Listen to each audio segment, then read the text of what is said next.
Punjab duck हे आहेत आमच्या रेणाखेडचे मित्र आणि हे गावकरी भाऊ संजू भाऊ. तर आज मी शेतामधून शेतकऱ्याला अंदाज देणार आहे. तर आम्ही दोनच पिकं घेतो शेतकऱ्याला, सोयाबीन घेतो ना हरभरा. या बाई हरभऱ्याचं सगळं रेडी करून ठेवलेलं आहे. म्हणजे आज जर उद्या जरी पाऊस पडला तर आम्ही पेरायलाची तयारी इतकी तयारी करून ठेवलेली. आणि राज्यातल्या शेतकऱ्याला आता अंदाज देणार आहे, कारण की राज्यात आता शेतकऱ्याचा कांदा काढणी चालू आहे, गहू काढणी चालू आहे, काही जणांचा हरभराचा कारवा देखील आहे, मका देखील उघड्यावर, वीट भट्टीवाले देखील आहेत. म्हणून सगळ्यासाठी खास करून अंदाज देणार आहे. म्हणजे आज आहे 6 एप्रिल पासून राज्यामध्ये उन्हाचा पारा वाढत जाणार आहे. म्हणजे 11 तारखेपर्यंत चांगला 42, 43, 44, 43 अंशापर्यंत पारा वाढत जाणार आहे. म्हणून हा अंदाज लक्षात द्यायचा. आता राज्यातल्या शेतकऱ्याला सांगू इच्छितो, हळद शिजवायला काय हरकत नाही, त्याच्यानंतर कांदा काढायला हरकत नाही.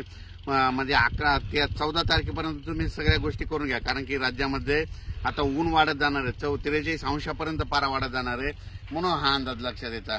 कांद्यावाल्याने कांदा काढायला सुरुवात करायची, हळद शिजवायला सुरुवात करायची, हरभरा काढायचं काढून घ्या, गहू काढून घ्या. राज्यात सध्या काही पाऊस येणार नाही.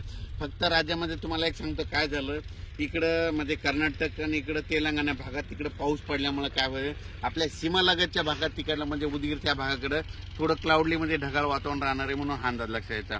पण राज्यात मात्र आता 8 दिवस मात्र हवामान कोरडं राहणार आहे, उन्हाची तीव्रता वाढत जाणार आहे. म्हणून हा अंदाज लक्षात द्यायचा. अचानक वातावरणात बदल झालं तर लगेच एक उद्या मेसेज दिला जाईल. धन्यवाद.